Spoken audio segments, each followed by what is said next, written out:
If they do that, the Cougs will be very, very, very, very tough to beat. Off the window, no. Roberts tried to get it. Shed for the win. Got it. Just with 14 points, but you just look, the way that he dominated the game was in controlling the pace and making smart decision after decision. Coleman by Slammer Jennings. Go to pizza spot before or after. The dream is alive for Houston. Go Coogs. Let's go. That's it right there. Enough said. Coach Fritz, go Cougs. Welcome, welcome, welcome to this edition of Let's Rage Coug, presented by the Saxenian Family. I am, of course, KG Kris Gardner, and joining me is my brother, Dunlap, and we are here to talk about the first of many Cougs victory, baby. Victories under Willie Fritz in the new Willie Fritz era. Cougs won 33-7. And Dan, man, first off, how you doing? All is well. All is well, man. Fam's good. Health's good. Cougs win. Yeah, excellent. The way to cap the night. Salute to everybody watching, Miss Wanda and CA37 watching us live right now as Coach Fritz is doing live with his press conference as well. But Andy Yanez is right there at the Coach Fritz presser, and hopefully Bryce Beall will be joining us also momentarily. But we're going to talk about it. You see going across the ticker there, some of the info on tonight's victory. But your initial thoughts on what the Cougs did throughout the game? Well, initially, it's kind of like we've talked about after the first game. We wanted to see improvements after each game, and coming off of an improvement against OU, I saw another step forward. They were able to control the line of scrimmage, and therefore was really unable to lean on their run game and control not only the time possession, pretty much controlled the entire game. And so, kind of seeing how they was able to play cleaner, look more sound, and look like a team that was prepared. In which now, in hindsight, looking back, you see the UNLV loss is not a bad loss. That's a really, really good football team, as Bryce mentioned, as well as Oklahoma. And so it's kind of seeing how the team has gotten better over the first 2 games, now the third game through these 3 weeks. I like the trajectory.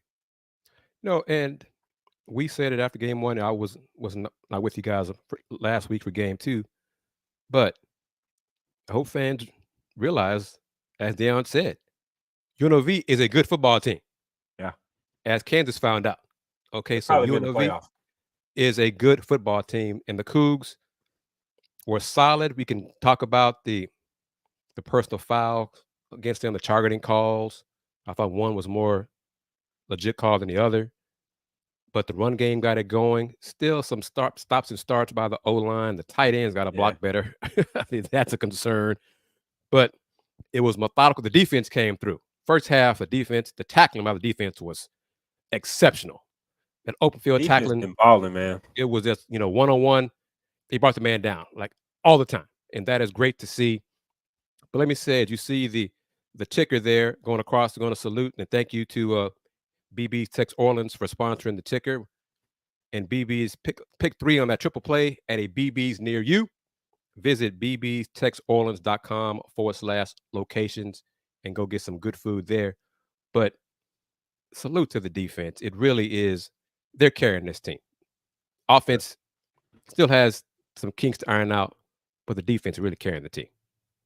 Yeah, defense is definitely setting the tone, flying around, like you're saying, making sure tacklers. And over the last couple of years, that was one of the things that we griped about, was missed tackles, open field tackles, led by McCutcheon, who was kicked out. With really was just a football play. I wish they would hold intention into when they're equating some of these target penalties, because his intention was just to make a football play. And but he set the tone early. His open field tackles, the defense is flying around, the D line, really they're playing in unison with confidence. You can see, well, from me watching it, they never felt threatened by any of the receivers that played man to man, pretty much locked down. And I love it. This defense is definitely carrying. I think they're getting better. Definitely got to give a shout out to Zach Etheridge. This is his second time at Houston. That's the secondary coach who came back over from Auburn. And man, that secondary is flying around. I mean, they're playing really well from the back end to the corners, as well as the front seven, the linebackers and the D line. But that secondary is definitely setting the tone. And like you're saying, offensively, I think they took a step forward with being able to move the ball. I think they opened up a few more plays now they've gotten Donovan's legs going. I think you add that in with the plethora of running backs that they have to be able to use that to get into the play action passing game as they get ready for Big 12 play. But the defense, I think, is definitely the story, man. They're flying around. Is it a difference for you how this defense been playing so far? Three. It's great. You know, the one-on-one tackling, open field tackling is excellent. Salute to Makai Muse, that slick punt return touchdown, a quick move. Once he kind of made that quick move, he was gone. You know, that was good to see. Special teams had some positives. The kicking game, a few negatives. I mean, there was enough in the game for Coach Fritz and the staff to show the guys on the film, okay, yeah, we still got room to improve and work Yeah. on for game 4. And that's hey, that's good. You know, you don't want to be perfect in game 3. You got room to improve game to game, but it's good to see the running backs, everybody, Stacey Sneed, that He bounce, said, right, he yeah. took off. He was gone. It's explosive plays tonight. I Yep. think they had three of their touchdowns was 44 yards or more. They're started by Stacey Sneed, like you just mentioned. He got outside, turned on the Jets. Great blocking downfield by Joseph Manchak. Then Boogie Johnson got out in the open field, but also that punt return. And I got to give him a shout out because last week me and Bryce was talking about not necessarily wanting them to make a change, but wanting them to find a way to make a spark play and make an exciting play. And man, he was able to beat that first wave and get out in the open field, make an explosive play. And he is fast and very explosive. And so we were like, should they make a change? Should they put Boogie back there? Because he saw his explosiveness and his elusiveness today. But Makai, the transfer from Georgia, hey man, shouts out to him because he definitely got out and made a big play. And that was something we wanted to see from Houston. I mean, create some exciting, explosive plays. And they just look like the big brother today against Rice with explosive plays, the Well put. tackling. They look more physical. They look like a power 14 versus opponent that looked inferior. Well put, brother. Well put. Yep. Boogie Johnson, the touchdown was just a little dump off pass. Boogie made one move, he was gone. I mean, raced on that sideline. So that was great to see. And joining us, it looked like I wonder if he's at the game or coming from the game or what. Yeah, he's coming from the game. He joined in the car shortly, but he's almost home. Bryce Beall, how you doing, man? Man, I'm good. How you guys doing, man? We're doing great. So what are your thoughts on what you saw? Oh, man, excited. Everything we talked about last week came to fruition today. We said start quick, start fast, get some big plays from the running game, which happened, and punt return game. We talked about finding ways to get a score in the punt return game, and that happened today. So, oh man, I think it was great to see, great to witness, great to see come to everything we want to see. Well, not everything, but majority of things we want to see came up today. And I was excited about that, man. Very excited. From your perspective, what things, if any, did you like in the game from UH? You said I did not like? Did not like, yes, sir. I think once we got to 14, I felt like we just got conservative a little bit. Like I felt like we was playing, okay, we have the lead. Let's not stay aggressive. I want when against teams like that, you need to put them away for good early. And I don't think Rice matched up with us at all, skill wise. So I wish we would have taken a little bit more shots down the field and once you get up 14-0, you take a team's spirit away, so they not excited. They was pumping up because watching them come out the tunnel, Rice really thought they was gonna win. They was excited. They was pumped. They was talking a lot of noise, and then you smack them in the mouth 14-0. After that, you got to put your foot in the guy's throat. And against better teams, we will have to continue to play aggressive. And I think that's one thing we got to work on. Bryce, what are your thoughts on the O-line's pass protection? Better. Communication is better. It has to get better. I felt like today they never really got challenged like I wanted to see. Like Rice didn't do as much stunning as UNLV did, which now UNLV is rolling. but Mm-hmm. but they didn't do as much stunning, so it wasn't much communication that they had to do. Rice was very, I wouldn't say vanilla, but they didn't bring any pressure challenge U of H offensive line schematically wise that from what I was said that I saw that was changed. Now that's a little different being at the game actually and seeing it and then watching the game on TV. When I'm watching on TV, I can rewind a little bit and say, "Oh, this what happened." But that from what I seen was they didn't schematically they didn't change much or tested them much. But we got Yeah, the win today. We got a kickoff return today. Defense forced turnover. It was a complete what we call complete win for the entire team. Special teams, offense, defensively, all played well. Now we got to convert some of those 4th-and-1s that I wish. Thank you. That's where I was going. My next question for you. yep. What are your thoughts on the play call there in that 4th-and-1? I think it was a terrible call. You got your smallest guy on the team getting the ball on 4th-and-1. And then I think they learned from that. And then once we get the turnover, they went heavy set. They went what we call 12 personnel, 13 personnel, 2 tight ends, and they used the quarterback in the run game, which always gives you numbers. So Donovan is bigger than probably any running back the running back that we gave the ball to. Also, let him come downhill from it instead of trying to go east and west on that 4th-and-1 call was a horrible call. It was a terrible call in that situation. You run out. It looked like it was running a wide zone. With wide zone, if you don't get if they cut off your tracks, then you don't and you get penetration, that play is ruined, and it started in the backfield. So I wish we would come downhill with something, either quarterback power or quarterback ice or something like that, which we did when we got the turnover. But yeah, I thought that call was terrible. Dan, how about you? What are your thoughts on that 4th-and-1 call? Yeah, same. I thought it was terrible. But also to Bryce's earlier point, I think Houston kind of let off the gas a little bit too early. And I wanted to kind of see them to just work on a few more things, work on a few kinks. When like Bryce said, they couldn't hold us in a skill position wise. And I think when you had the running game going how they could have used that play action a little bit and work on their Yes. downfield passing to get Donovan in a little better rhythm. I think they got him in a rhythm running the football, and they'll be able to expand on adding him to running the football along with to balance with the running backs. But I think they could have used more of an opportunity to work a little bit more on that passing game, whether just play action, short, intermediate game, but just getting him a little bit more. I don't want to say comfortable in a rhythm or comfortable in the offense as well, because this is a new offense for him passing the football. But I think that 4th down call was a bad call. But like Bryce just said, they was able to learn from that, correct that, and was in that opportunity a different situation capitalized. But I think overall the offense it's taken another stride. I think the running backs are really they all balancing. They're all different and they all Yeah. complement each other really well. They all complement each other really well. And Bryce, you know about that position well. So what are your thoughts on what you saw? Yeah, man. I like seeing us get loose in the run game was brought tears to my eyes, man. Because the first couple of games was brutal to watch. I mean, we could not get the run game going at all. And I think this is one thing I love about Coach First.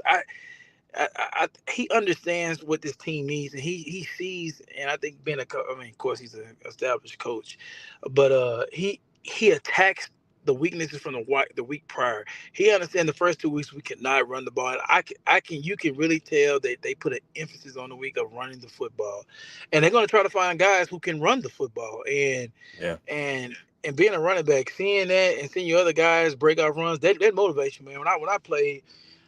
We had my senior year, we had a three-headed monster of me, Charles Sims, and Michael Hayes, where we all picked off from each other. Like when one got good, done something well, it got us all going because we know that's how you get the Rockets if you run the ball well. So I think that run got the other backs going, got everybody going, and it really got the team going because we had a different type of energy, especially maybe because I was close by the student section too, that it felt in a long time of being at a U of H game that we were 14-0, we broke a long run and it led to the kick punt return. So those type of things as running back, seeing that is exactly what you want to see. And exactly how you want to start a game off. Question for both of y'all. Are the Cougs safe with Donovan as our QB? Gus is just not convinced. What does he really do well? I mean, I can answer that first. Is he Case Keenum or Greg Ward? Absolutely not. Case Keenum is the greatest quarterback to ever. Well, I'm biased to ever play. Wear a University of Houston jersey, but his numbers don't don't don't don't lie. I mean, you all time NCAA pass or touchdown. I mean, what Case done was immaculate. And those days you won't see that again. Like it's gonna be hard to replicate what he done. It takes schools decades now. There's some schools Oklahoma has multiple Heisman Trophy winners, but majority of the schools you won't see a Case game and a winner like Greg Ward. But what Donovan can do with a team that's in a rebuild mode.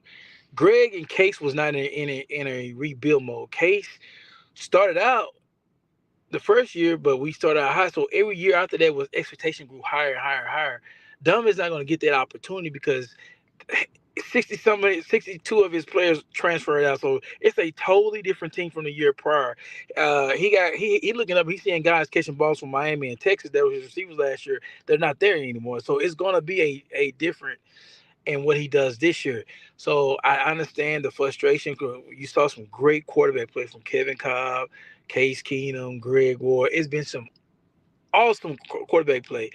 But with what the changes in the landscape, how college football is, it's not going to be like that every year, and it's tough now. And I think Donovan has a tough job ahead of him, but he's handling himself well. And I think being criticized he has the first 3 weeks, he's playing solid football. And that's all. And if he can go there and do what he did today, play solid football, don't turn the ball over because you obviously we have a great defense this year.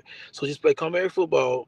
Run the ball, get completions, pick up first downs, and if the possession ends in a kick, we're good. If either a punt or a kickoff or a field goal, that's fine. As long as don't end with the other team getting the ball and we're not turning the ball over, I think that's fine for this year. What I'm saying, I'm done.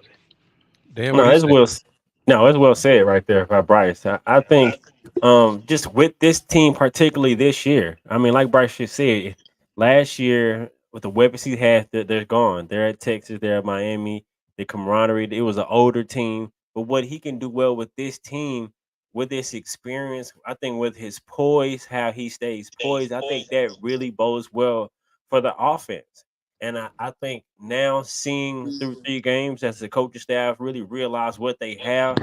Now you have a plethora of running backs with Donovan being able to run the ball as well.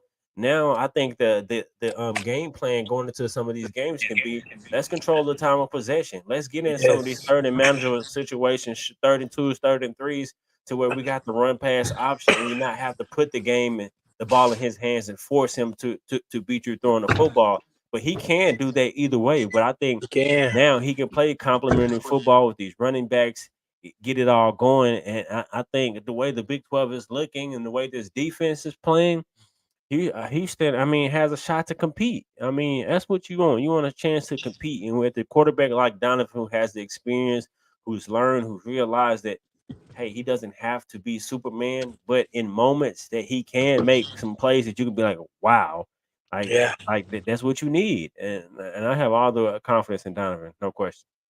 All right, how about this one? Hope Parker doesn't transfer because I didn't see his number called that much again. And Jenkins I was thinking, you know what, definitely watching that looks the game, odd man out. Is he the odd man out right now? I'll let Bryce handle this one first. it seems that way. And to be honest, it could be something that's bigger than just what he's producing on the field. I mean, I've been in locker rooms. I've seen kids get this way because coaches can't trust you not going to class, and we just don't know what's going on behind the scenes. Maybe he's just not a first guy, but like maybe he's not moving how they want their guys to move. I was talking to one of my buddies who's DB coach at Arizona State, and he was telling me they got 4 guys from the prior regime that's even there still because they didn't want to move how the new coach wanted them to move. They didn't want to work, and maybe they're demanding something different in practice that is not showing it. So I'm gonna try to reach out to some people to get the scoop about that, but it's got to be something for the reason why I don't. And with this era, yeah, could he transfer? Absolutely. But you get the first 4 games, you get to see how everything runs out. So we'll know out there next week where he really stands.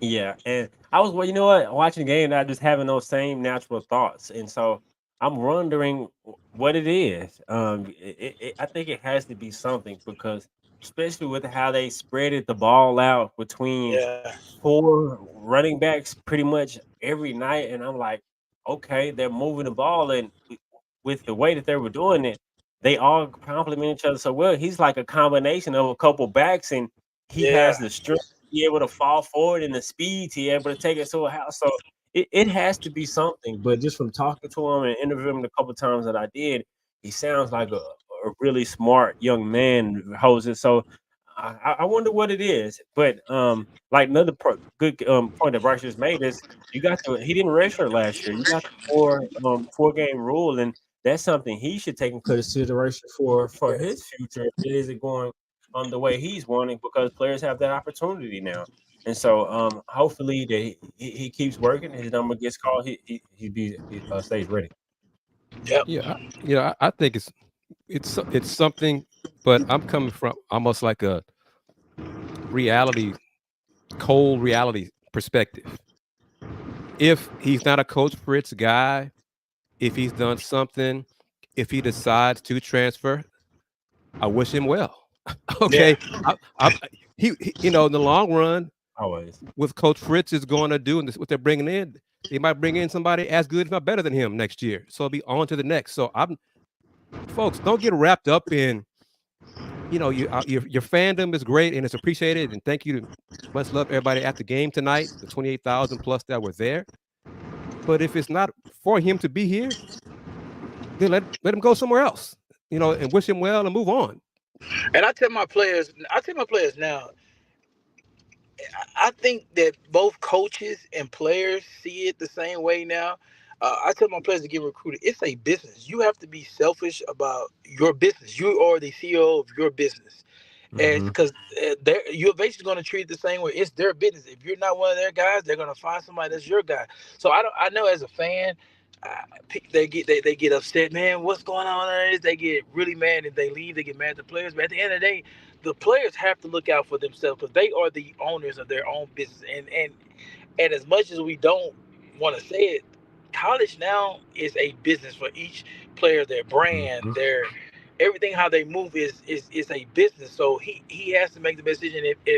If he's not a Fritz guy, and maybe they not seeing the running back coach, it could be a lot of things that happen. Uh, because I remember when I first got here, my freshman year at U of H. I hate to keep saying that. It was a couple of running backs ahead of me that during a summer camp they just wasn't stumbling guys. They didn't want to move. I saw them wanted them to move, and they stopped playing, and they quit during the season. They ended up transferring out, and then one guy had a good career at Baylor after this, but they just the fit at U of H at the time wasn't right for them, and so that could be the situation that's happening. So I don't get mad at players at all for it's your business, it's your brand. You have to do what's best for you. Yeah, I never get mad at players either. I think one commonality that I look in most of the city's players is like we look alike. And so outside of school and the football, I wish you the best for yourself, and I'll be a fan of you. And so just like Altima Casco, one person that comes to mind, I think he's now at Arizona State. He was great for Houston. Decided to transfer and go the way he wanted, Colorado. Now he's at Arizona State. I still wish him well. I mean, no hard Yeah. feelings, but just with Parker, I hope he gets figured out. But like I said, if not, I hope he makes the right business decision for himself with this 4 game rule, and kind of foresee how the season go. Talk to coaches, and they be honest with him, because I see Coach Fritz and staff seem like there's those type of Oh, coaches to give him they that they honest are feedback for sure. they are. I got a couple of my former players who transferred out. Told me they were honest with them. Said that U of H coaches pulled them off and said, we just don't see a fit for you here. That we think you should get in the transfer portal. And at first, as a coach, I was like, that's rough. But then at the end of the day, I had to think of it. And speaking to a bunch of my college friends that are college coaches, they say, man, it's the same way when they getting all this NIL money. They the players really dictate a lot of things going around there. They said we can't coach players as hard as we can because we used to, because they're making it just as much, if not more, money than us. So as players Mhm. make business decisions, now schools are making. And I think Coach Fritz have determined if we don't see a fit, they're gonna be honest with you. They're gonna say you didn't fit here. I got a teammate's son who played at U of H, and they told him that he was hurt, and they said they don't feel like he's a fit there, and he ended up transferring this offseason. So I definitely know that they having those honest conversations with him. That could be something that's probably happening with Parker. Possibly. And real quick, Dan, I'm going to take the first read here. Okay. Thanks to Coogston. Thank you to Coogston for being a sponsor of Let's Rage Cougs. The Coogston tailgate is located in Blue Lot 16D on game days. Everybody is welcome to enjoy the food, drinks, and music with the Coogston family. Follow Coogston at Coogston for tailgate details. And Dan, also, thank you to Star Pizza as Houston's destination for hot pizza delivery since 1976. Eater Houston says it's one of the top rated pizza spots in Houston. If you don't believe it, ask Stephanie Strandley, Houston, Texas sports writer extraordinaire. She's a big fan. Star Pizza catered to recent basketball coaches and cancelled the Day of Houston House Lounge in Houston Med Center this week. The UH basketball team fed patients a full pizza dinner last Tuesday at the American Cancer Society and Richard M. Schultz Family Foundation Hope Lounge. The whole team was in attendance, and you can see more on the UH basketball team Instagram. But maybe if you need content, Mike from Star Pizza and his wife Jennifer, who both attended UH, also run Hoop and Holla Houston, who you may have seen support the Scott Street Specialist Thursday night dinner tour. They treat the Coogs. They treat the Coug Kick Squad every Thursday at the local establishment that supports our Cougs. Again, that's Star Pizza. So shout out to Star Pizza, one of our sponsors. They do a great job supporting Houston and all of their athletic departments. And let me toss this out about Parker Jenkins. Maybe his run blocking isn't up to par right now. Maybe he's not picking up the blitz like the other backs are. It could be simple stuff like that too, So, I mean, fans, I get your perspective from one thing, but I also trust Coach Fritz and the staff to do the right thing for the team. Absolutely, and then that could be something. Watching coaches say that'll put you on the bench too if not being able to pass block. Because I know the first couple of games, the first game, Coach Fritz said the pass protection was there, running backs included, was missing assignments, which was causing Donovan to get sacked or getting hurry up. So that could be something we're not seeing either. That we not in the meeting rooms to be able to see. I'm really curious to know. I'm going to try to get some intel about that because with his talent wise and his skill wise, he definitely belongs on the field. But if he's just not being a Fritz guy and that's what it is, then I understand the move because at the end of the day, Coach Fritz has a formula. He has a way of winning, and if nothing's going to get in the way of that. So we have to sit back and see if that's the case. Bryce, what are your thoughts on the targeting calls against the Cougs? Man, listen, I'm old school, and being there, it's tough, man. Like I think when I was coming up, that's when they was really implementing the targeting rule into place, and I'm all for kids' safety and everything like that, but you when you start making kids second guess how to hit people and how to go after people, then that's just taking away the way of how they attack football, and it's tough, man.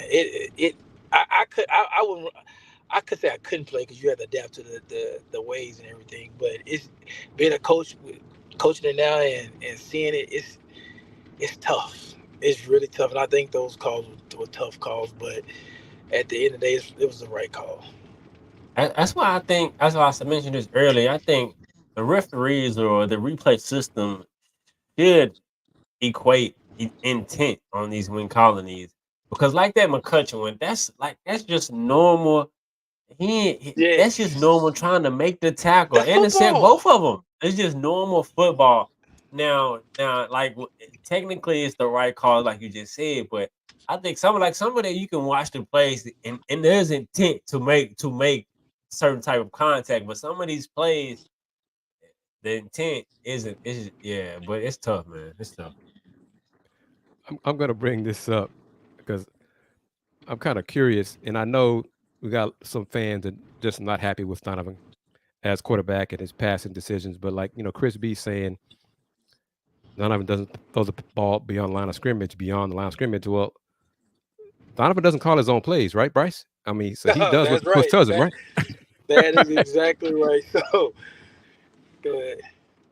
So, I mean, the dump off passes, and tonight, that's what worked. You just get it to your playmakers and let them go. So if that was a dump off pass to the flat to Boogie, let him go, catch it and go. It wasn't necessary for him to throw it deep, do a deep route or over the middle of the field, anything like that. He's doing what the coaches call, and some of those plays, we didn't agree with. But hey. And to be Bryce, honest, on games like this, do you almost like as players wanna? If you make big plays, it's padding stats, but at the same time, it's kind of give the opportunity to kind of work on things like we mentioned, like with Donovan. Like no one can guard; they couldn't guard Man Jack or guard Boogie Johnson out there 1-on-1. Just give them coach, give me some opportunities. I think these are the type of games that coaches go into saying, let's work on us. Or we don't worry about what Rice can't do anything to hurt us. Let's work on us. And I think what U of H game plan is they understood that they have better skill players than Rice have. So whatever way we can get those guys the ball quickly in their hands and let them let Division I great skill be Division I great skill against. I wouldn't say Rice is not. They didn't have the skill level we had, and I think the coach knew that. So he just wanted to make it easy on his own line, make it easy on everybody else, just getting the ball quick. But you go into games like this working on yourself. You're not really worried about what the opponent can do to you.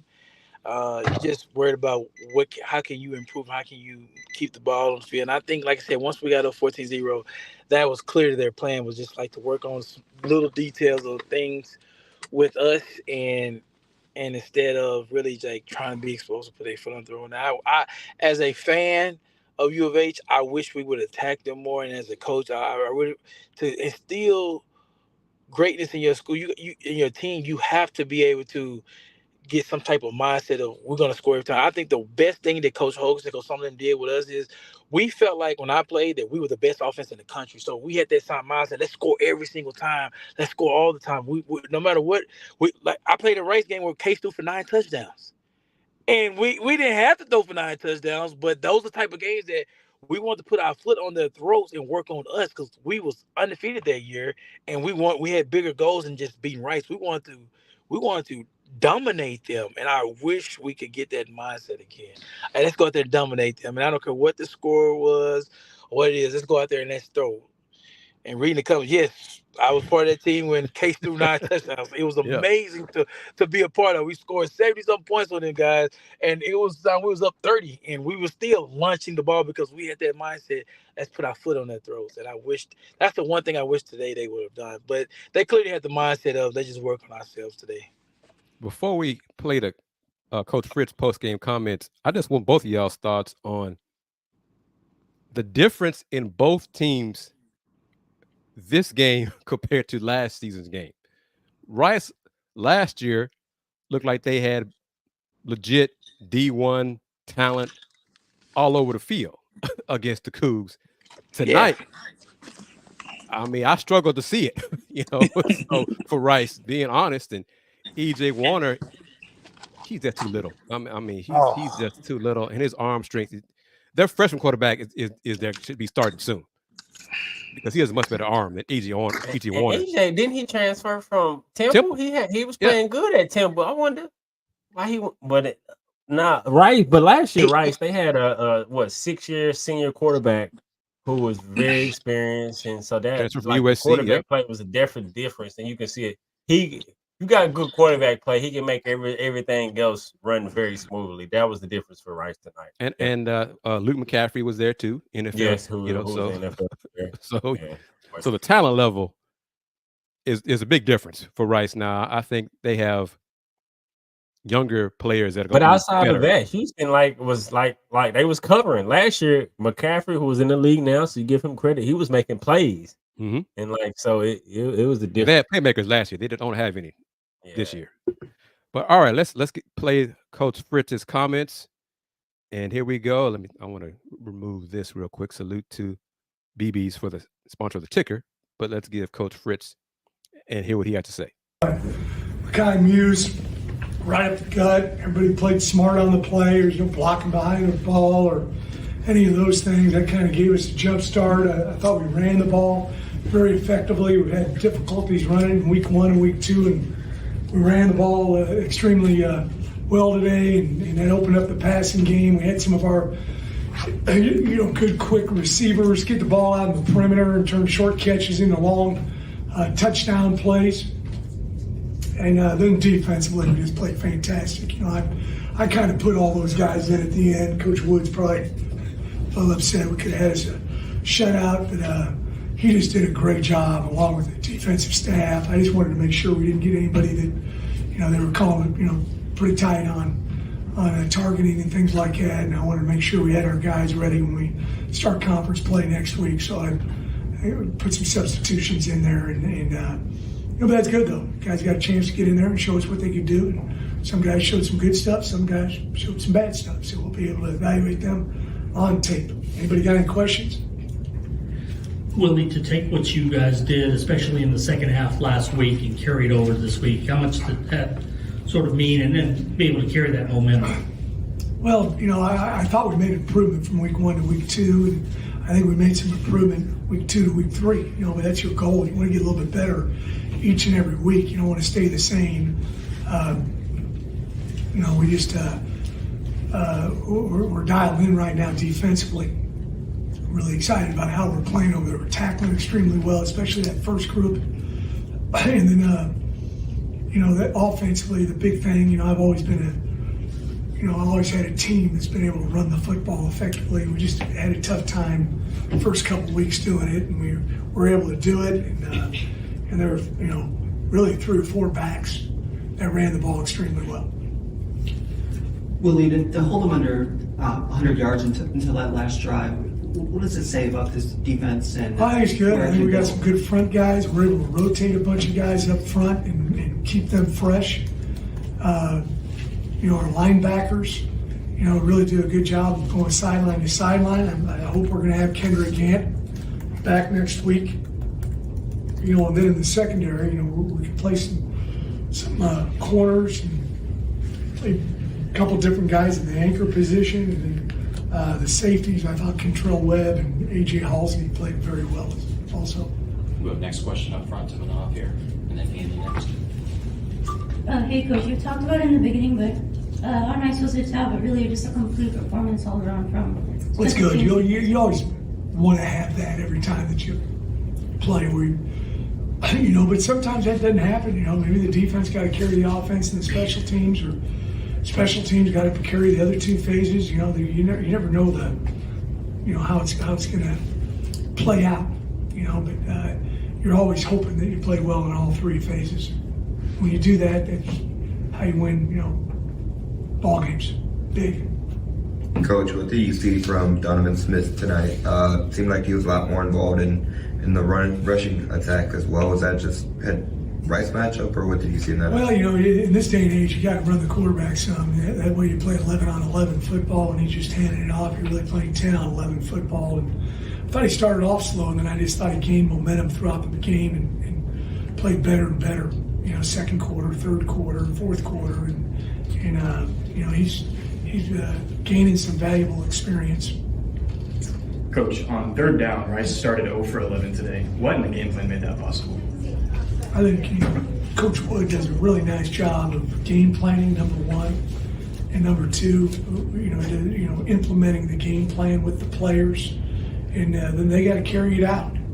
Game plan can be fantastic, but guys don't carry the game plan out. It means absolutely nothing.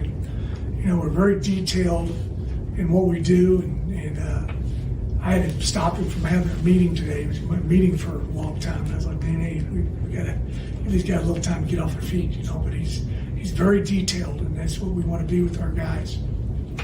Couple more. Last question, Andy. Coach, what did you see from the offensive line today? how to keep blocking Stephon Johnson's touchdown, just overall. Yeah, I thought they did a good job of sustaining their blocks. The big thing was we got bodies on bodies. We had very few times where there was penetration and it turned into minus plays with our backs getting hit in the backfield. And that's the big part of it. If your assignment's sound and you move your feet a little bit, you got a chance to be successful. And I thought the offensive line really did a good job of handling their front. Thanks so much, Coach. Thank you.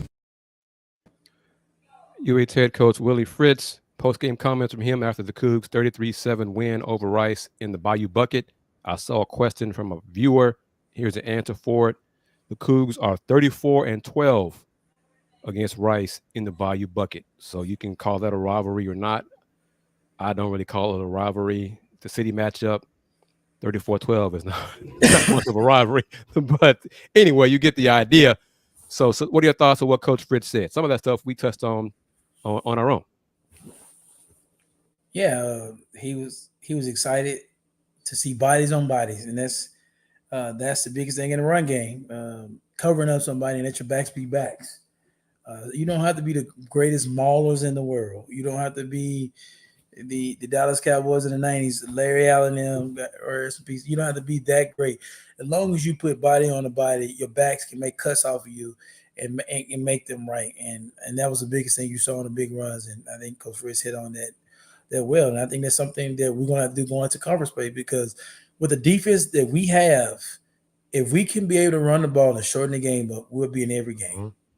We have to be able to run the ball and shorten the game up. And then we got playmakers outside. Eventually that will open up for them. But if we're able to run the ball and let that defense be that defense, we'll surprise a lot of teams, because a lot of teams in the Big 12 don't pride themselves on having a great defense and being able to run the ball. And we will be one of those teams that can. And teams like that, like Utah, we're going to see later on down here, that can run the football and play great defense. Those are teams that are going to be at the top of the conference. I guarantee that. And like Fritz also just said, you got to get the quarterback involved in the run game to make it to even up the numbers, 11 on 11, and you get that extra runner. And like Bryce just said, now you be able to run the game, shorten the game, control the time of possession, keep your defense fresh and on the field. Kill low scoring game, you'll be in the games. And I think if they were able to establish the run game, bring some defenders down the box, get some one-on-one matchups, then you can open up and take some shots. So get some quick throws and let your playmakers to get some yards out the catch, like they showing that they can do today. And so I think just playing turnover free, getting the body on the body, I think that's the start, to be able to open up this offense for them to be able to just to move the ball and put up some points. And my comment to the fans who are critical of Donovan, if the running backs are the strength of the offense, get them the ball. I mean, if the running game is the strength of the offense, get them the ball. You got playmakers at a receiver. If it's more effective to throw them little passes in the flat and let them go to work after that, that's fine. The object is to win and dictate based on what the defense is doing. I don't necessarily agree with Donovan having to throw the ball 30 times, 25 times down the field. If it works, I use a basketball analogy like Coach Sampson. Singles work too. Get those singles, and just move the ball down the field. I don't care how they score. If they take a 8-minute drive, 18 plays, and it's 16 runs, and it's a touchdown, that's fine with me. I don't, But the Cougs also scored because they scored big plays, because their playmakers got it done. That's what you want, right? Yep. That's exactly what you want, and I think it's something to build on. I mean, the first 3 weeks we played 2 really quality opponents, and our defense played very well. They had an Oklahoma team to 16 points. They held a high-scoring UNLV team to under 30 points. So if we play better, if we were able to run the ball and get some things switched up in the passing game, we're going to be fine. And as a fan of this team, you just want to see improvement. You want to find an identity, and I think that's what Coach Fritz is trying to do. And he's trying to establish the way he wants to win. And Coach Fritz seems like an old school coach, like I like to see. He likes to run the football. He likes to play great defense. And if you do that, like we said earlier, you're going to give yourself a chance. And that's all as this year is giving ourselves a chance. If you had dreams of winning 9 or 10 games, you just was not being honest with yourself, being a fan. Yes. If you wanted to see, okay, I saw a team that's every week improve, every week is something, and they find an identity, then you can say, okay, I got something to build on. I can see his vision, and I understand his vision, and I'm gonna be patient with the vision. And that's what we got to do as fans of the Cougs. And I think that's exactly what now through these 3 games, the Coach Fritz and the team is establishing identity, seeing who they are and seeing how they can go about winning games. And I think they realize, okay, we have a number of running backs who can all benefit, impact the game. I think use them, get Donovan involved in the running game.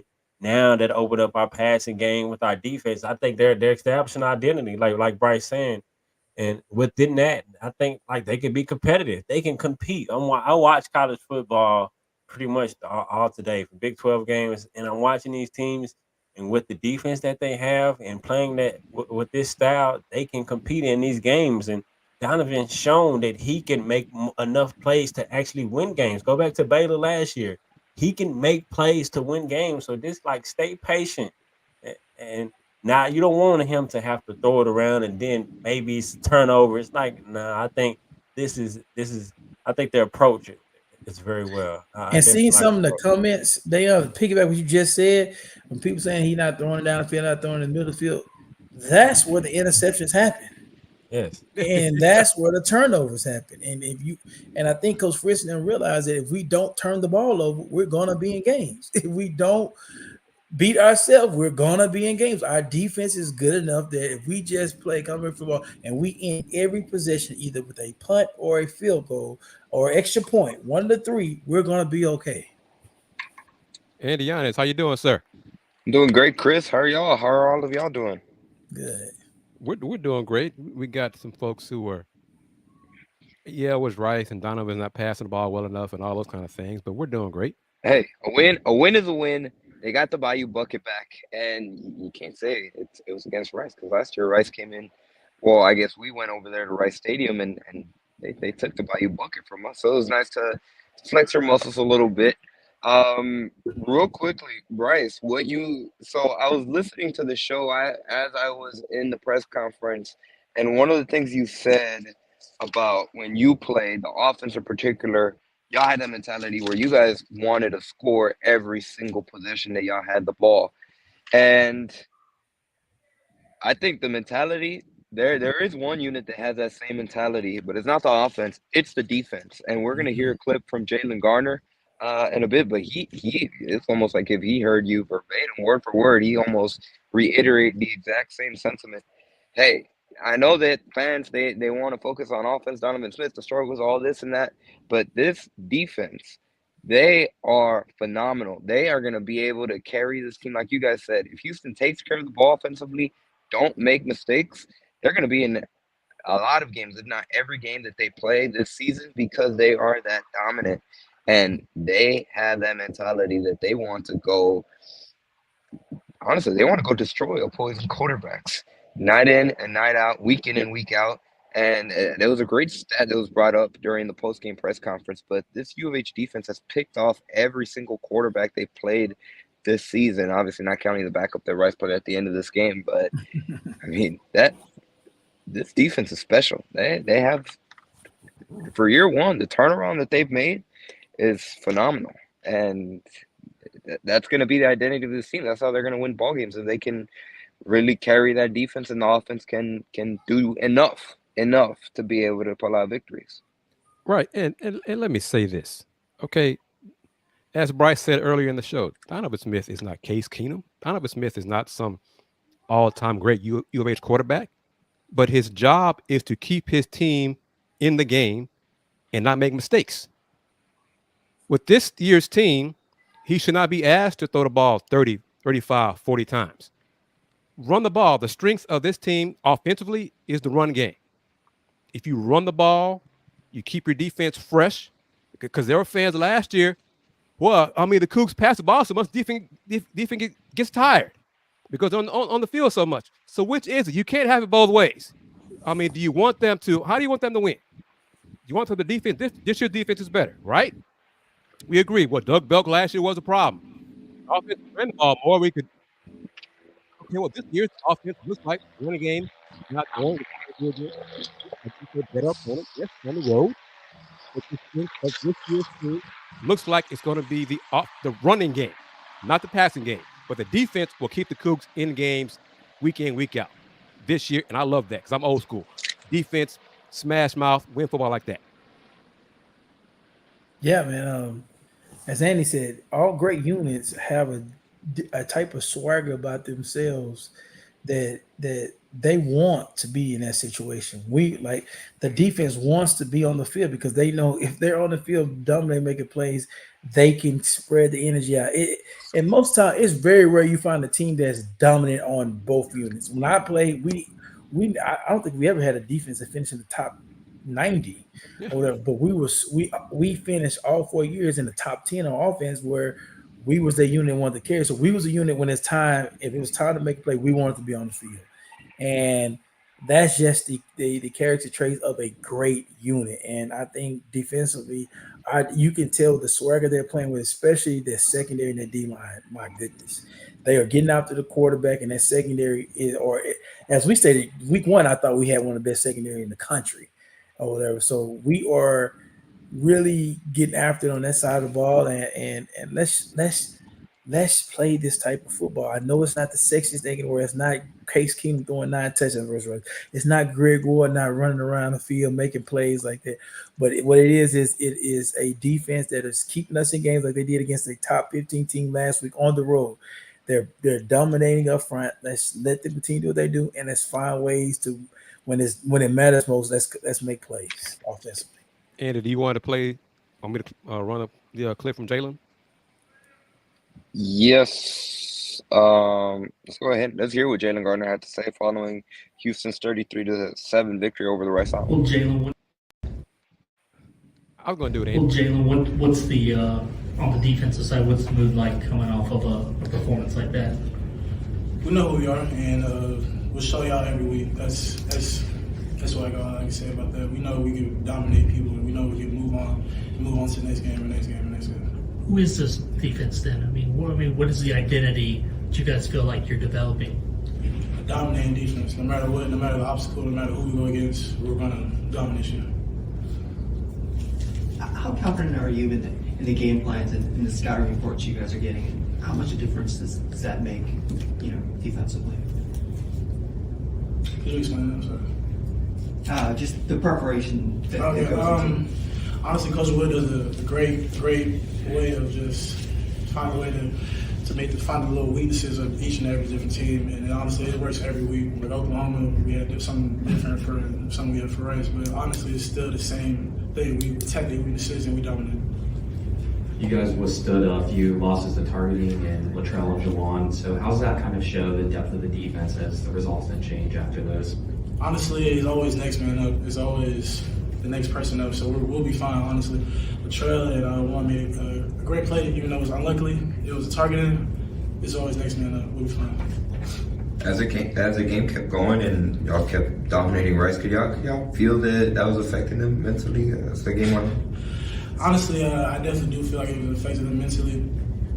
I don't want to get too much into it because Rice is a good team, but they definitely were getting into their heads a little bit. But shout out to Rice. They played well. We just played way better. So that interception, you getting on yourself for that 1 yard, that one extra yard there? Honestly, I really wanted that. I did not see him right in front of me because he kind of pulled me down. That was close. That was really close. But I'm really mad at myself for not scoring right there. But yeah, then we move on. We get better. Does it mean anything to give Willie his first win here at Houston? And what was that celebration like in the locker room for all you guys? Honestly, Willie, Coach Fritz, I don't know, should I say that? But Coach Fritz, he gives a great energy to us, and I feel like he's just he's someone I can rely on, someone who I know that even if we win or lose, he's gonna have a great energy around. And the energy he just brought in the locker room right there, we're gonna be winning every week. So is it like dancing or yelling or mix both? Mix of dancing, singing, yelling, jumping. Like, Willie is pretty mature, but like, he getting up there. Honestly, he got a lot of energy. Honestly. Had you ever seen him like that before? In practice, but the opposite kind of. When he gets mad at us, but that's not like that. What does it mean for y'all to win the Bayou bucket? Get it back. Honestly, I say like half the team they play for Tulane maybe, but like for me, I've been here for 4 years now. And us losing last year was devastating, honestly. So coming back to next year to get that dub, it means a lot. It's really for the city. So y'all have not played a quarterback that you haven't picked off, with the exception of Rice's backup tonight. What's made that possible through 3 games? Honestly, trusting our defensive backs and having our front seven just go and attack the D-line, the D line and the O-line, attack the O-line, just making disruptions to disrupt the quarterback. The identity for the Houston Cougars defense, dominating. That right there says it all and encapsulates. But before we get into more specifics about the Houston defense and the game overall, we got to shout out our sponsors, starting with we'll start with Star Pizza first. Star Pizza is Houston's destination for hot pizza delivery since 1976. Eater Houston says it's one of the top rated pizza spots in all of Houston. If you don't believe it, ask Stephanie Stradley, Houston, Texas sports writer extraordinaire. She's a big fan of Star Pizza. By the way, so am I as well, especially when you go and you try their meatball appetizers. That's my personal favorite.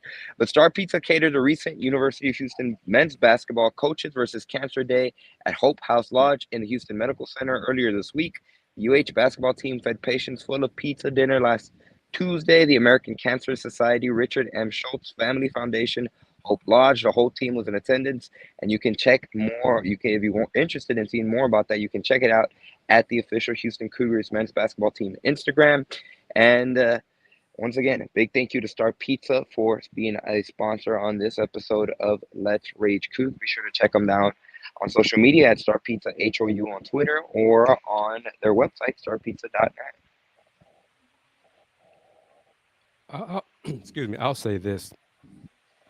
Donovan Smith, whether you're a fan of him as a quarterback, as a passer, whatever, is the leader of this team.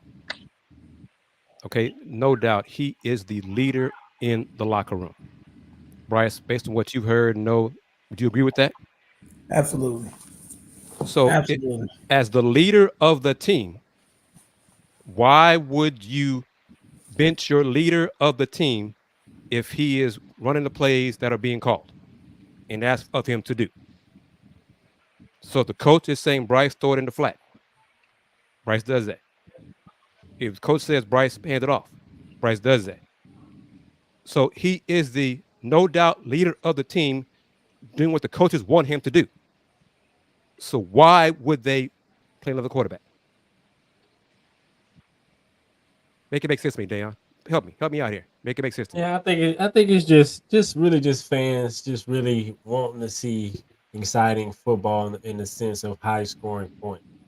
I think that's really just what it is. I think just taking it for what it is. You want your quarterback to take care of the football, and that's what he's doing. Take care of the football and take the plays that's there. Make the plays that's available in front of you. Whether it's a check down, whether it's a hitch play and let the receiver do the work, whatever the case may be, or if it's that down the field, you want him to do that. And he's shown throughout his career, whether it's be at Houston, Texas Tech, that he can make explosive plays. But with this team, particularly what they have now and what they're building, he needs to just manage the game. I mean, I think he's more than a game manager, but with the team that they have, the new positions, the O-line, everything in totality, I mean, you got to play with what you have. And you have a quarterback that can do some Josh Allen like things. He's shown it. Like be patient. Like just trust him. Let him play complimentary football and earn some of these wins. And I can tell you one thing. If I could just say one thing real quick, I promise you, being around Coach Fritz and them and talking to them, they wouldn't be playing the guy if they didn't think he was the best option for the team. If they had somebody on that roster that were better, especially being a new program and bringing in their own guys, they will play them. That's just how it works. I mean, they want to play their guys. And so if they had somebody that was a better option, if they had a Johnny Manziel or something that was a better option on the bench, they would be starting. Donovan gives them the best chance to win, and I think Coach Fritz knows that. And I'm not saying he's the best thing, he's the greatest quarterback. I'm not saying he's this, but I'm saying he gives this team the best chance, and that is evident because Coach Fritz is running them out there every weekend. So we have to trust that that's the option, that's the right decision that he's making. And to go back every day and we don't. They see how he prepares. They see how he leads in the locker room. They see how he leads at practice. They see it up close, and we just see on Saturday nights. Yeah, and to go back to what Deion said, we saw that explosiveness today on that 4th and 1. He ended up scrambling for 37 yards and making the play and scoring a touchdown. He still has that capability of being able to make a play. It's just a matter of like how we've all alluded to, and Kris specifically, at this point, he's just doing what the coaches are asking him to do. And for the most part, he's doing a really great job. I mean, looking at the 2 losses, can't squarely put any of those losses on Donovan Smith. It's just a matter of, I think it's the offense overall that has been gotten off to a slow start. And I agree. I don't think there's a better option on the sidelines, and I think Donovan Smith hasn't been. I don't understand the very hyper criticism on Donovan Smith. It's a head scratcher for sure. And let me say this, because it seems like the rationale is almost hypocritical. Folks are saying about Parker Jenkins, well, okay, well, we trust Coach Fritz if he's not playing him. But if Coach Fritz is playing Donovan, there must be a reason. So don't we trust Coach Fritz to play the best people? So, I mean, if there's a reason Parker Jenkins is not playing, then I think there's a reason Donovan Smith is playing. Yeah. Okay? That's all I'm saying. I'm not saying Donovan Smith is going to be some first-round draft pick, but Coach Fritz believes Donovan gives this team, he's the best quarterback for this team. Period. Now, if that changes in 5 weeks, then that'll be a reason Coach Fritz will say, okay, we're making a move. But right now, Coach Fritz believes Donovan is the best quarterback for this team. I think a lot of people are prisoners of the moments, man. They're prisoners of the moments. You don't take everything in totality. Look at what he did last year. Look at what he did the game against Houston at Texas Tech. Like, people forget what he's capable of doing. Like, if we had a high-power offense with some of the weapons that he had last year, and it was the team that we had to, like, he could do that. But if we had Matthew Golden, he would be doing this. Sam Brown, he would be doing that. But we don't have these, like nah. Like, if he would have had this defense last year, the team overall would have looked 100 times better. Yeah. And a better pass blocking offensive line. More experience, guys clicking, all those things. Now, that's not to say he's been perfect, right? We're not saying that he's been perfect. Not at all. What we are saying, we said he was seeing ghosts week 1. Exactly. Yeah. It's just that he's the best option for Houston right now. He's gonna continue to be the best option unless the coaching staff decides that that's not the case. And for this team, I think he's more than capable of doing what's required for them to be successful, because we've seen it. They were a couple plays away from pulling off an upset against Oklahoma with, guess who was leading them? Donovan Smith at quarterback. And I think the offense, obviously they have started off slow as the season progressed, but I think as the season continues to go, we're gonna see some improvements, and sooner rather than later, I feel like they're gonna be able to start being a lot more consistent, start putting up a lot more points. Yes, I think that's nitpicking, saying that. Sorry to cut you off, Kris. Just wanted to address that. I think that's just nitpicking. No quarterback makes every single throw. Thank you. That doesn't miss a throw. That's just nitpicking. He did miss Stacey Snead wide open at the backfield, but every quarterback and throughout the GOAT Whoever you think your GOAT is, he's done that a time or two. Just You know, the best QB in UH history, Case Keenum. He missed quarterbacks, missed receivers open in the flat or deep. yeah. Damn, I mean, I don't know what this. No, Chris, I think you are hating on Donovan Smith. I think you are. You're nitpicking a little bit too much on him. That's what I think you are. I think you are. So yeah, I mean, you don't mix in quarterbacks. That you're not going to have continuity with your offense if you're mixing in different play callers. yeah, because you know what was the saying, Bryce? You're a football coach and played. If you have two quarterbacks, you don't have one. You don't have one. You know. So again, this is Coach Fritz's first year as head coach at Houston. A lot of his previous teams, he's run the ball a lot. If he believes with the backs he has, that's the best way for this team to be competitive this year, that's what he's going to do. If Donovan has more time from the O-line to have deeper routes, that's one thing.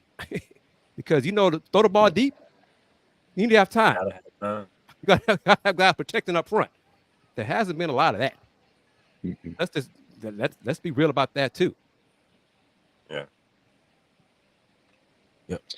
Real quickly, let's play our final clip from the night, and this comes from Michael Baton, who he also had very, very good comments to say after the game. Linebacker Michael Baton, let's see what he had to say. Hey, Michael, what's working for this defense? It seems like you guys have really raised your level. You know, it's really quite simple. Every defensive scheme is designed to stop every play the offense runs.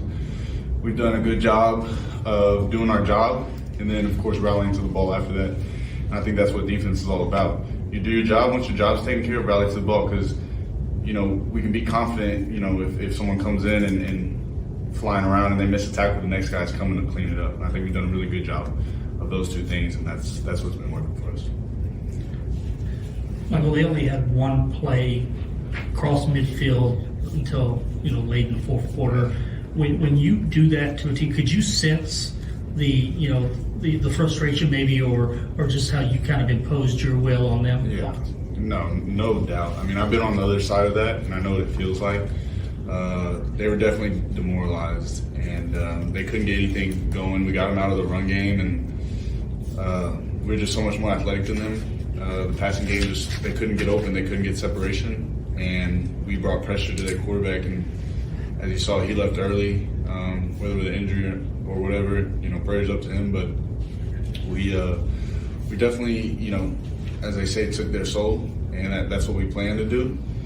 And it's a rivalry game, and that was the plan. And we just stuck to the plan, and we brought it to them. Michael, what has been the key the past 2 weeks of really limiting these explosive plays where they can't really, I mean, they're not like you got too much pressure on the QBs tonight, but you didn't complete anything downfield really? Yeah, it goes back to the film study. Teams can only do so much. What they put on film is what they're going to do. And we see, certain plays or certain formations, we know what's coming. I think our back end guys, we're in the film room a lot. I mean, we come as a team, as players, and that's what creates cohesion within the defense. And I think that's what stops the big plays is putting the time beforehand so you see it coming, because those are game killers, and that's number one. You got to make sure that we aren't letting up the big plays. So a lot of film, just a lot of pregame preparation really helps stop those big plays that could happen. So Michael, last week in Norman, you said you felt like the defense was dominant. How much better does it feel to have that dominant performance but also get the win going? Oh, it feels great. I don't know if y'all know this, but coming from ULM, I was actually on a 12-game losing streak. So finally got that dub, and ready to enjoy it tonight and tomorrow. But, we got to get back to work. Blessed to get this win against Rice, but we got Big 12 play, and that's what really matters. So, it feels good to get the dub for sure and do it in a dominant fashion. But, I'm ready for next week. That's the real challenge, and that's what we're looking forward to. Willie joked with us that Shield probably wasn't very happy about that last touchdown, wanting to get the shutout. When you see stuff like that and you're in position, are those things, Does it matter at the end there? Or it does. We want to send a message every time we're out there, and a shutout is the message we wanted to send, because we just felt like we're on a different level than those guys, and I think we showed that, but a shutout would have been a little bit nicer, that's for sure. Couple more. Michael, how confident are you guys in the defensive game plans you're getting and the scouting reports, and what kind of difference is that making for you guys? Could you repeat the question? How confident are you guys in the defensive? What was that word? Confidence. Confidence? Okay, sorry. Or confident in the defensive game plans and the scouting reports you're getting? Very confident. I mean, even from week 1, we lost, but there was a lot of good things we did and a lot of good play calling that Coach Wood sets up for us. And then coming into the Oklahoma game, I mean, the plays that I made, I really credit them to Coach Wood. He just put me in the right position, and I just did my job. And so we blitz a lot, and I like that. So we're very aggressive, and we're confident because we have the right guys on the field. Coach Wood knows how to put the right guys on the field. Some defensive coordinators, they struggle with that. Like I said, I've been around, and I've seen, they just didn't have the best guys on the field. You can scheme up whatever you want, but if you got the best guys on the field, the scheme is going to work. You got trust in your guys, and we got a lot of confidence in our scheme. One more. All set. Thanks so much, Michael. Okay, so once again, that was Houston Cougars linebacker Michael Baton. And to, again, go back to what I said a little bit earlier, that mentality of this defense, they want to go out there and they want to dominate every time they're out on the field. They wanted that shutout. Obviously, they couldn't get it all the way. Rice was able to score within the final 2 minutes. That's their goal out there, impose their will. And the quote of the night, Michael Baton, they snatched the soul from the Rice Owls. We took their soul. I like that. We took their soul. That's the lead quote right there when he said, the moment he said that. Man, listening to that, it makes me feel like this team really trusts Coach Fritz.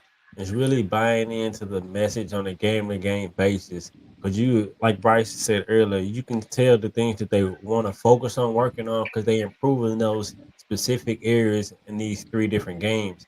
And just listening to them, you could tell their attention to detail of wanting to work, wanting to do with the coaching staff and believing in what they're preaching to be able to look forward to conference play, not being settled in some of the small successes that they had, especially defensively, and being able to be proud of it and build on it and turn it into victories.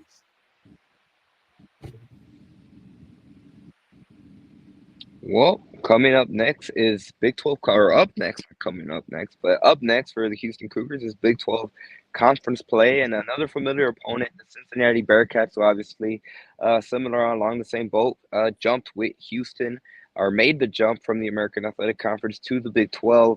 They played last season. Obviously, it didn't go Houston's way. They're looking, maybe they're trying to go on a little revenge tour now that they can check Rice off their list. They're going to try to get Cincinnati next week. They have to travel up to Nippert Stadium. That's always a tough place to play, and Houston really has not had a lot of success against the Bearcats in recent years. Going back to 2019, they have not been able to defeat Cincinnati. So they're going to be looking to turn the page. Obviously, the Big 12 conference opener season kind of resets at 0-0 when it comes to conference play, and they're going to go out there and try to get the first road win of the season, and it's going to be spearheaded by that defense. If Houston's defense can play like how they have certainly the past 2 weeks, they're going to have a great chance to play, or not to win, I should say. They're going to have a great chance to win and beat Cincinnati for the first time in a while. Yeah, it's a step up in competition from Rice to Cincinnati. I'm looking forward to the matchup to see how the Cougs look, see how the offense looks, see if the O-line can handle Cincinnati's defensive line, like the Godfather, Coleon is back. How they do. It all starts up front. O-line, defensive line. We'll see. And we'll see if the Bearcats, because I do think, Bryce, what's your thoughts on this? I think teams blitz the Cougs, the O-line, and they really struggle picking up the extra man. What are your thoughts on that? Yeah, that's the biggest challenge. I think once you step up in competition, that schematically wise, they're going to challenge Houston.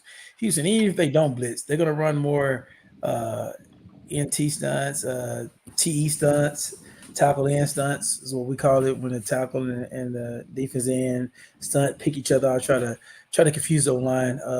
Cincinnati, like Andy said, has been a thorn in our, you know what I mean. It's been since 2019. It felt like every time in big situation, the biggest games against them, we have not been able to play our best football.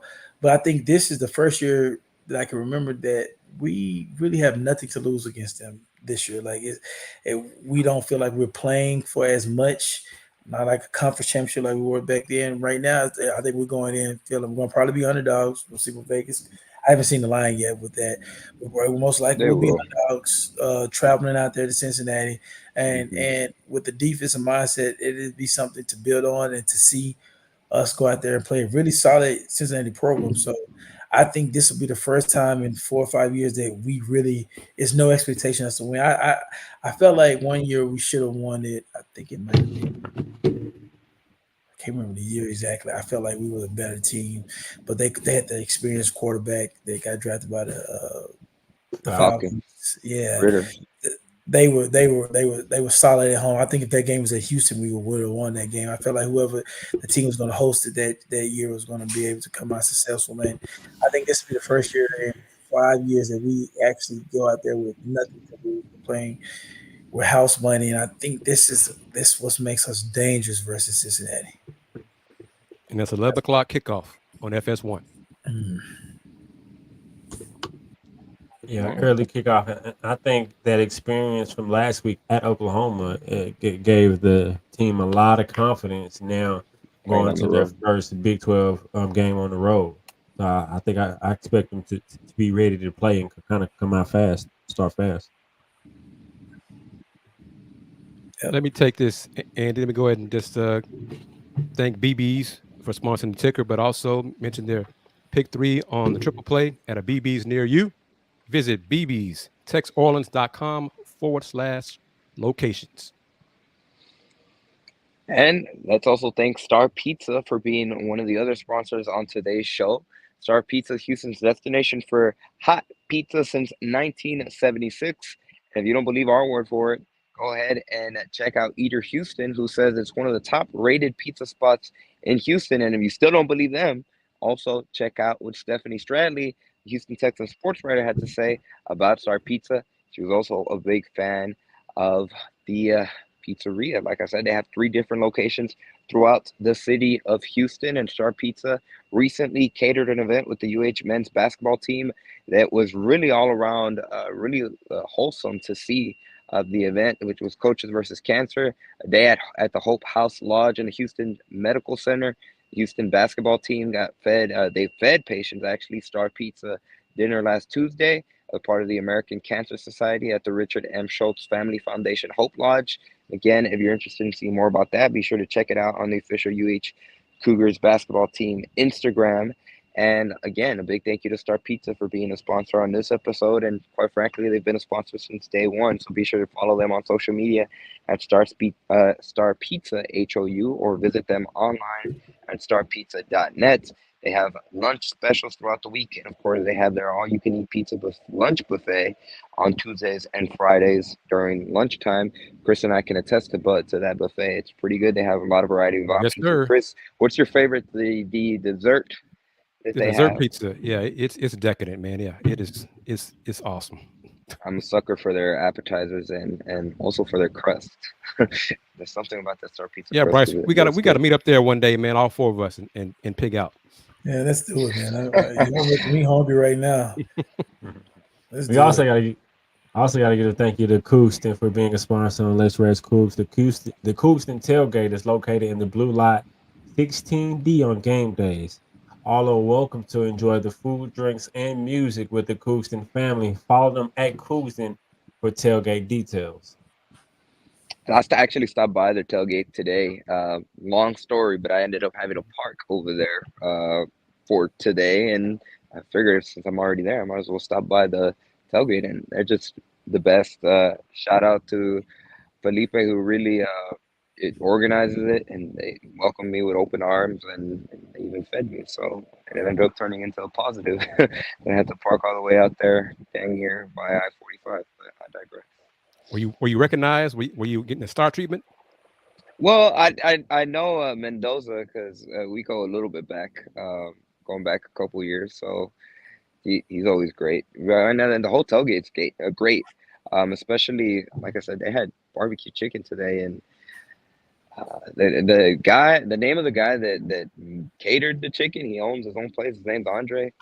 It's the best barbecue chicken that I've had in a while. It was literally melting off the bone. So we're just gonna make Bryce even more hungry. But if you're ever in the vicinity, like I said, be sure to stop out. They welcome everybody, and they had this peach cobbler that was phenomenal as well. So there are plenty of good food options all around TDECU Stadium before you even enter the game. It's a great show, man. Andy, great job in providing the content, man. Appreciate it as always. Yes, sir. No, thank y'all for holding it down and really, carrying the show while I was in the press conference with Willie Fritz and the players. And most importantly, thank everybody that took the time out of their night, Saturday night, to join us here live and engage with us, whether we agree or disagree. It's a good thing about this show. We can all have a discussion. At the end of the day, it's all about the Houston Cougars football team, our alma mater that everyone obviously we care about because we more often than like probably graduated from the University of Houston. So we all have that connection. And at the end of the day, we all want to see the University of Houston succeed. So big step in the right direction tonight, getting the Bayou Bucket back and quite frankly, just dominating Rice. They made Rice seem like they made it seem like they were on the same level today. Exactly. That's the perfect phrase to say. I was about to call them the JV team, but I was trying to we just sent out a friendly reminder who the big brother is. That's all we did. Yeah. And I hope UH Athletics or UH Cougar Football, Instagram, Twitter post something similar to what Rice did last year, and to remind Rice, this is our city. Yeah. Okay. 34-12 all time. Right? Yeah, this is our city. Rice took the little, for the city stuff last year. Okay, it's back where it belongs with the University of Houston. Real quickly, last thing before we wrap up, attendance was actually a pleasant surprise in this game. They announced the official attendance 28,146, which obviously is still not a sellout, but it was much better than I anticipated, and that actually was a better number than the opener week 1 for UNLV. And most importantly, the student section, back-to-back home games where it is packed. It was completely packed. And Bryce, you were at the stadium. You can attest to this. There was not an empty section in the student section, and they were energetic. They were making noise. I walked past where all the student sections were tailgating before, and they were already hyped with energy before they even entered the game, and they were able to carry it over inside the stadium. So that right there has got to be the most promising thing, because those are going to be the future alumni. Those are going to eventually one day be the future, hopefully, donors of the program, and they're already building that connection right now. So promising so far. 2 games about the student section, just attendance overall. It was a pleasant surprise. And did you see, was the commissioner there? I did not see him, but yes, he was in attendance. I'm not sure where he was. He was probably in some suite away from everyone else. So he didn't talk to media at all? Not that I'm aware of. I haven't seen anything. Did Brett Yarmark talk to any media? That's a fail. No. That's a fail. That's a fail. He might have talked. I mean, maybe someone caught him, but nah, he didn't have a press conference. That's still a fail then. That's a fail on the commissioner then. Yeah, I said it. Yep. Same on the Big 12. Well, that's pretty much going to do it for tonight's episode of Let's Rage Coogs. Once again, big thank you to the Saxenian family for being the primary sponsor of today's episode of Let's Rage Coogs. They have been the primary sponsor for literally almost every single Let's Rage Coogs that's been in existence, and they are going to be the primary sponsor for each and every single football post-game show this year. And once men's basketball season starts, they'll also be the primary sponsor for the men's basketball season. Of course, big thank you to the other sponsors, beginning with Star Pizza, BB's Tex Orleans, and the Coops and Tailgate. You can never say thank you enough to them. And of course, also to each and every single person that took the time out of the day to join us here on this episode of Let's Reach Cougs. And of course, to the 3 of y'all for taking the time out of y'all Saturday night to talk about the Cougars on this victorious Saturday night after once again a 33-7 victory over the Rice Owls. And I'll go first. Bryce, as always, man, thank you for taking time to give us your insight. We appreciate it and look forward to you next Saturday as we recap the Cougs Bearcats game. I'm, of course, Kris Gardner of the Houston Round Ball Review. Tune in tomorrow night, Sunday night, on the YouTube channel, Houston Round Ball Review, as my man A.D. Moore recaps the Texans-Bears game. Late night, but just go to the YouTube channel and watch that recap on the Houston Round Ball Review. Subscribe to the channel. And as always, since 1994, the Houston Round Ball Review, local name, global perspective. Go ahead, Bryce. Let people know where they can find you at. Find me on Twitter _Bryce Beall. Follow me if you can. I'll try my best to just give you what I see and what I feel throughout the week. I'm excited. Week 3 of being with these guys, man, it's been a blast. It's been fun. It's been fun with the fans, interacting with you guys, man. Keep the question coming. Invite a friend. Tell a family member. Tell a friend. Tell a classmate. Tell anything who you want to get on and join us and get our point of view of what we saw from the game that you probably most likely witness to. And we appreciate you and everything you guys do. And let's continue to do this. And just to piggyback on what Bryce said, Chris B, we might have to bring you on next time, Chris B. See what you're talking about. Probably after Donovan has a big game. Yes. But now we enjoyed all the comments, everyone that took the time out to watch us, all our sponsors. Another great show been alongside you guys. Appreciate everyone once again. And this time after Cougs victory, let's do it again next week after Cougs victory. Hopefully open up conference play 1-0. I think the defense is definitely leading the way. They're believing in Coach Fritz and what the staff is selling. And I'm excited about the leadership of this team and what can be in the coming years or so. And so, of course, can end the episode without saying go Cougs, baby.